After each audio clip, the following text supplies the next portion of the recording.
혹시 지금 후회하고 있는 게 있으십니까?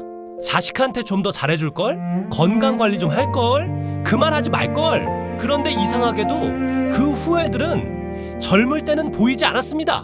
너무 바빠서, 너무 열심히 살아서 정작 중요한 것들을 다 놓쳤습니다.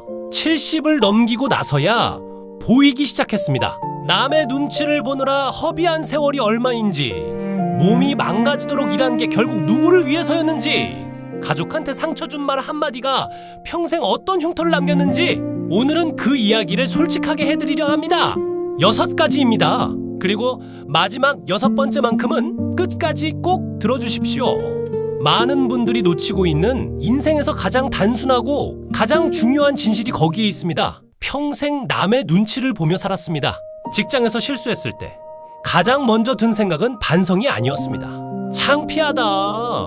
사람들이 어떻게 볼까? 그것뿐이었습니다. 실수 자체보다 실수가 들키는 게 더 두려웠습니다.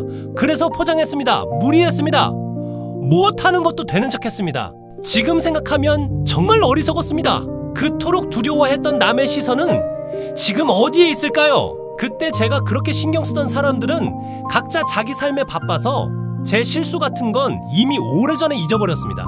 체면이라는 게 뭡니까? 남이 씌워준 게 아닙니다. 내가 스스로 만든 감옥입니다.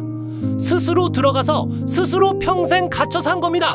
70이 넘어서 그 감옥 문을 열고 나왔을 때 어깨가 이렇게 가벼울 수가 없었습니다. 남의 평가보다 내 마음의 소리에 솔직하게 사는 게 훨씬 중요했습니다. 그걸 아는데 70년이 걸렸습니다. 지금 누군가의 눈치를 보느라 지쳐 계신 분이 있다면 잠깐만 들어보십시오. 그 감옥 문은 지금 당장 열어도 됩니다. 아무도 뭐라 하지 않습니다. 그런데 체면보다 더 일찍 알았어야 했던 게 있습니다. 그게 다음 이야기입니다. 아파 보신 적 있으십니까? 정말 크게 입원까지 해보셨습니까? 저는 있습니다. 젊을 때는 몸을 막 썼습니다. 무리해도 다음 날이면 괜찮았으니까요. 밤새워 일하고 술 마시고 쉬지 않고 달렸습니다. 몸은 항상 나중이었습니다. 돈이 먼저, 일이 먼저, 자식이 먼저였습니다. 그런데 어느 날 밤 몸이 말했습니다. 이제 그만하자고. 입원한 그날 밤을 지금도 잊지 못합니다. 병원 천장을 바라보면서 든 생각이 돈도 아니고 일도 아니었습니다. 그냥 집에 가고 싶었습니다. 마당에 나가서 햇볕 좀 쬐고 싶었습니다. 된장찌개 한 그릇 먹고 싶었습니다. 그게 다였습니다. 그런 평범한 하루가 사실은 인생에서 가장 큰 재산이었습니다. 건강은 잃어봐야 압니다. 하지만 잃고 나면 너무 늦습니다. 지금 이 순간 2발로 걸을 수 있다면, 밥을 맛있게 먹을 수 있다면 그것만으로도 이미 충분히 복받은 겁니다. 오늘 당신의 몸에게 고맙다고 해주십시오. 그리고 제발 무리하지 마십시오. 이건 70년을 살아온 사람의 진심 어린 부탁입니다. 건강 다음에 깨달은 것, 이게 가장 가슴이 아픈 이야기일 수 있습니다. 사람 사이란 게 생각보다 훨씬 약합니다. 30년 친구도, 평생 함께한 가족도 말 한마디에 금이 갑니다. 어느 날 저는 가족에게 아무 생각 없이 말을 던졌습니다. 나쁜 뜻이 없었습니다.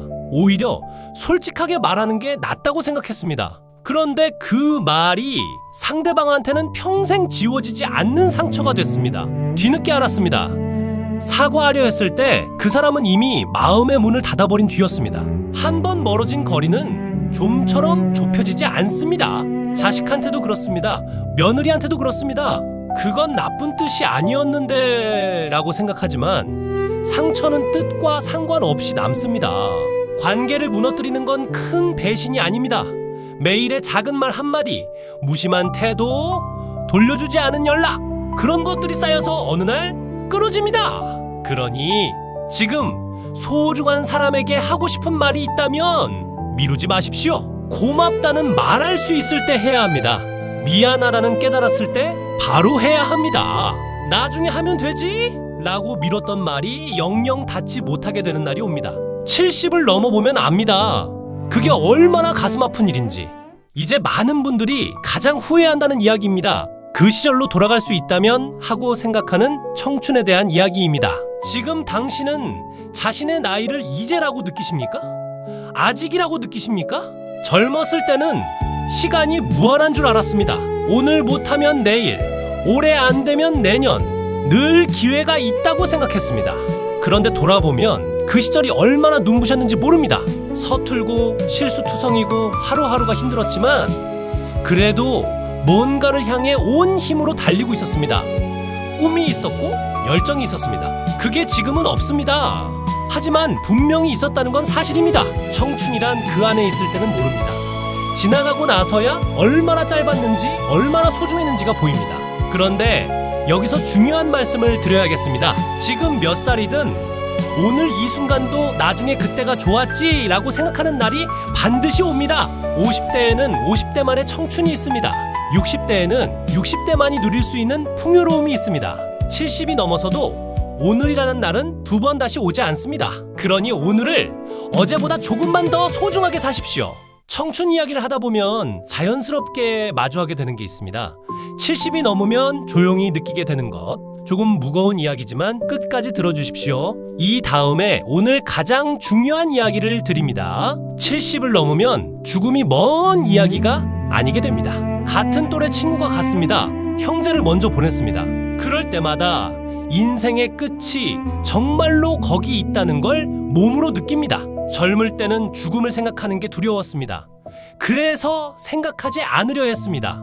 그런데 신기하게도 죽음을 가까이 느끼기 시작하면서 오히려 살아가는 게 달라졌습니다. 두려움이 없어진 게 아닙니다. 하지만 죽음을 의식하고 나서야 오늘 하루의 무게가 다르게 느껴졌습니다. 벚꽃이 아름다운 건 지기 때문입니다.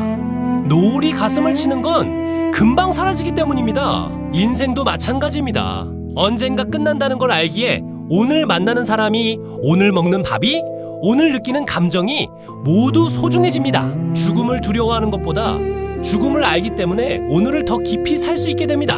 70년을 살고 나서야 그 말의 뜻을 제대로 알았습니다. 이제 마지막입니다. 오늘 가장 중요한 이야기, 가장 단순하지만 가장 깊은 진실입니다. 70년을 돌아보면서 딱 한 가지만은 확실하게 말할 수 있습니다. 인생은 거창한 계획이 아니었습니다. 큰 성공도 특별한 재능도 운도 아니었습니다. 그것은 매일매일 아주 작은 선택들의 쌓임이었습니다. 오늘 뭘 먹을까? 저 사람한테 전화할까 말까? 화를 낼까? 참을까? 그냥 지나칠까? 한마디 할까? 그 하나하나가 지금의 나를 만들었습니다. 남의 인생을 산 게 아닙니다. 내 선택으로 내가 여기까지 온 겁니다. 그리고 여기가 가장 중요합니다. 지나간 선택은 바꿀 수 없습니다. 하지만 오늘의 선택은 아직 여기 있습니다. 지금 이 순간 당신은 선택할 수 있습니다. 자식한테 전화할까 말까? 고맙다는 말을 할까 말까? 오늘 하루를 제대로 살까? 그냥 흘려보낼까? 그 선택이 내일의 나를 만듭니다. 거창하지 않아도 됩니다. 완벽하지 않아도 됩니다.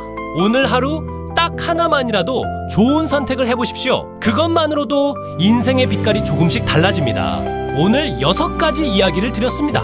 체면은 내가 스스로 만든 감옥이었습니다. 건강은 잃고 나서야 아는 가장 큰 재산이었습니다. 인간관계는 작은 말 한마디로 조용히 무너지는 것이었습니다. 청춘은 지나가고 나서야 보이는 빛이었습니다. 죽음은 오늘을 더 깊이 살게 해주는 거울이었습니다. 그리고 인생은 매 순간 작은 선택들의 쌓임이었습니다. 70년이 걸려 깨달은 이 이야기가 오늘 당신의 마음에 단 하나라도 닿았다면 그것으로 충분합니다. 서두르지 않아도 됩니다. 완벽하지 않아도 됩니다. 오늘 하루만 어제보다 아주 조금만 더 소중하게 사십시오. 그게 70년을 살아온 제가 당신께 드릴 수 있는 가장 솔직한 말입니다. 오늘 이야기 중에서 가장 마음에 남는 말이 있다면 댓글로 남겨주십시오. 여러분의 댓글이 같은 고민을 가진 누군가에게 조용한 힘이 됩니다. 구독과 좋아요도 살며시 눌러주시면 정말 감사하겠습니다. 다음 영상에서 또 뵙겠습니다.